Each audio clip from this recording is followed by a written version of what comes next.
ఒకవేళ యాక్సిడెంట్ అనేది పొరపాటున యాక్సిడెంట్ అనేది ఏదైనా ఎవరైనా ఇంటెన్షనల్గా చేసే కార్యక్రమం కాదు. ఒక గొర్రెల కాపరి 40 సంవత్సరాల వయసులో ఆ గొర్రెల కాపరి ఉంటాడు. వయసు అయింది ఆల్మోస్ట్ ఇంచుమించు. రోడ్డు మీద గొర్రెలు కాసుకుంటా ఉన్న పరిస్థితుల మధ్య బైక్లో యాక్సిడెంట్, బైక్ మీద యాక్సిడెంట్ జరిగితే దాంట్లో కుట్రకోణం ఎక్కడి నుంచి వస్తుంది? హత్య చేయాలి అని ముందుగానే ఆలోచన చేయాల్సిన పరిస్థితులు ఎందుకు వస్తాయి? ఆ మనిషి ఎవరో పరిచయం కూడా లేదు ఈ మనిషికి, ఈ పిల్లాడికి. వీళ్ళకి ఎవరికి పరిచయం కూడా లేదు ఆ మనిషి. Is just pedestrian. ఒక దారిన పోయే ఒక నడుచుకుంటూ పోయే ఒక వ్యక్తి. అన్ఫార్చునేట్ గా జరిగింది.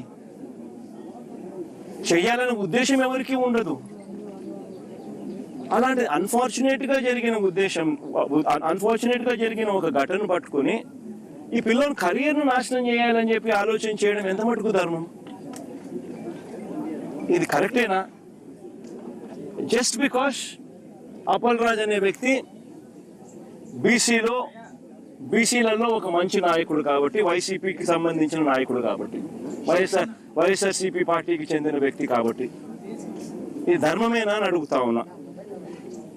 నిజంగా ఒక చిన్నపిల్లాడి చేసిన యాక్సిడెంట్ను ఒక కుట్రగాను హత్యగాను దాన్ని చిత్రీకరించి మొత్తం అప్పల్ రాజ్ కుటుంబాన్ని దీంట్లో ఇరికిచ్చే కార్యక్రమం ఎంత మటుకు ధర్మం అనేది అందరూ కూడా ఆలోచన చేయాలి. అసలు ఆశ్చర్యకరమైన విషయం ఏమిటి అని అంటే, ఎల్లో మీడియాలో ఒక కట్టుకథ రాయిస్తారు. దానికి యాంగిల్స్, వక్రీకరణ, ట్విస్టింగ్, మసాలాలు అన్నీ కలిపి తర్వాత టీడీపీ సోషల్ మీడియా దాన్ని అందుకుంటుంది. ఆ అందుకున్న దాన్ని చివరకు పోలీసులు దాన్నే కేసుగా మార్చేస్తారు. నిజంగా రాష్ట్రంలో జరుగుతూ ఉన్న మాఫియా సామ్రాజ్యం ఇదే. ఇది ఓ ఈనాడు, ఒక ఆంధ్రజ్యోతి, ఓ TV5, ఓ చంద్రబాబు, ఓ లోకేష్, వీళ్ళకి సంబంధించిన గవర్నమెంట్, వీళ్ళకి సంబంధించిన పోలీసులు. ఇది ఒక మాఫియా సామ్రాజ్యం. నిజంగా ఇది ధర్మమేనా అని చెప్పి నిజంగా అందరూ కూడా, ప్రతి ఒక్కరూ కూడా గుండెల మీద చేతులు వేసుకుని ఆలోచన చేయాల్సిన అవసరం ఉన్న ప్రశ్న ఇది. అప్పల్ రాజ్ విషయానికి ఒకసారి వద్దాం. అప్పల్ రాజ్ అనే వ్యక్తి 10వ తరగతిలో he was state first rank. Appal Raj అనే వ్యక్తి వీళ్ళ నాన్న 10th క్లాస్లో స్టేట్ ఫస్ట్. చంద్రబాబు నాయుడు గతంలో ముఖ్యమంత్రిగా ఉన్నప్పుడు వచ్చి అవార్డు ఇచ్చినాడు వీళ్ళ నాయనకు, స్టేట్ ఫస్ట్ అవార్డు ఇచ్చినాడు.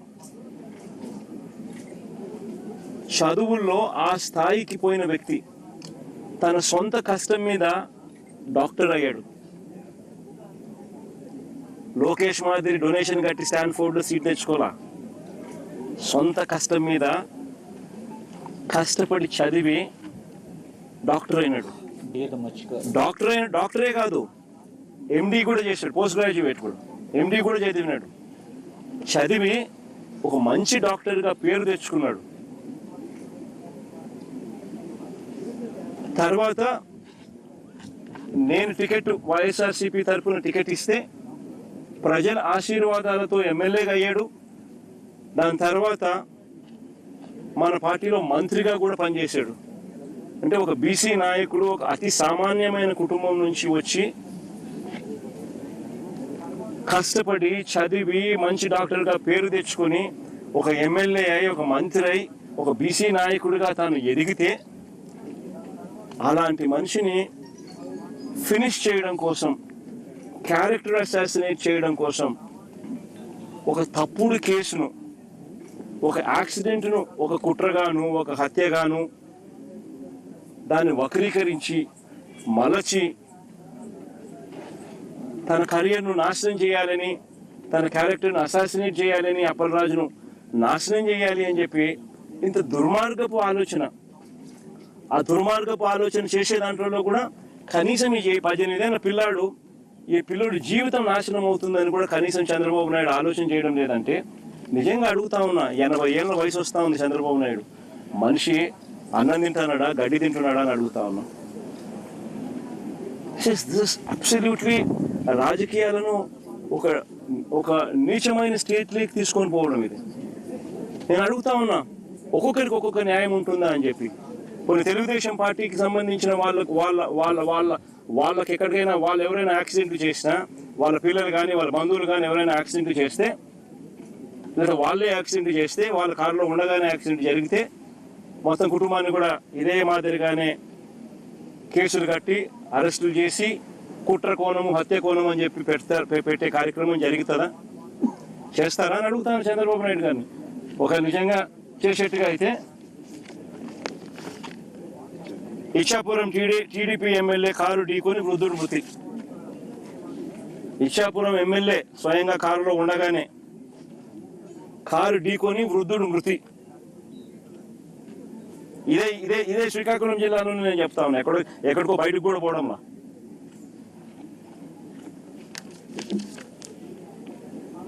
(31/12/2024). ఇంకో కేసు కూడా ఏదో ఉంది కదా, పాతపట్నం ఎమ్మెల్యే మామిడి గోవింద్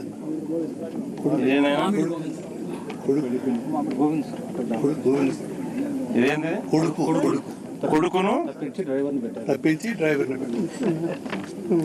పాతపట్నం ఎమ్మెల్యే ఇదే జిల్లాలోనే ఇదే తెలుగుదేశం పార్టీకి సంబంధించిన పాతపట్నం ఎమ్మెల్యేకి సంబంధించిన మరో కార్ యాక్సిడెంట్. మళ్ళీ వాళ్ళలో అక్కడ ఎవరిని అరెస్ట్ చేసినారు? ఒక్కొక్కరికి ఒక్కొక్క న్యాయం వర్తింపజేస్తే నిజంగా బతకదు, వ్యవస్థ అనేది బతకదు. ఒక చెడు విత్తనాలు నాటుతా ఉన్నారు. ఈ చెడు విత్తనాలు రేపొద్దున వృక్షాలు అవుతాయి.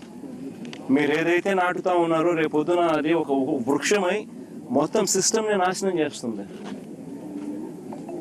అబ్సల్యూట్గా అన్పార్డనబుల్, క్షమించరాని తప్పు ఇది. నిజంగా యాక్సిడెంట్ జరిగితే అసలు యాక్సిడెంట్ జరిగినప్పుడు 108 ఫోన్ చేసింది కూడా ఈ పిల్లోడే. 108 ఫోన్ చేసింది ఈ పిల్లోడే. మరి నిజంగా చెడు ఉద్దేశం ఉంటే ఈ పిల్లోడు ఎందుకు 108 ఫోన్ చేస్తాడు?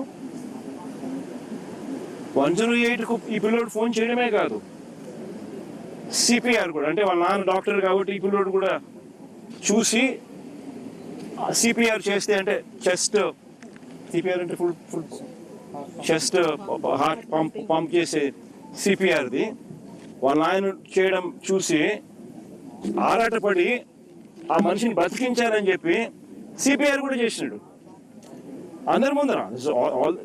జరిగేదంటే అందరి ముందర జరుగుతున్న విషయాలే. అంటే ఆ మనిషిని కాపాడడం కోసం తాపత్రయపడ్డాడు. 108 ఫోన్ చేసినాడు. మన పోలీసులకు ఆ తర్వాత ఇన్ఫార్మ్ చేసింది కూడా ఈయన నాయనే. మరి ఎవరైనా కూడా దాన్ని కప్పాలను, ఇంకొకటి చేయాలని ఎవరు తాపత్రయపడాల.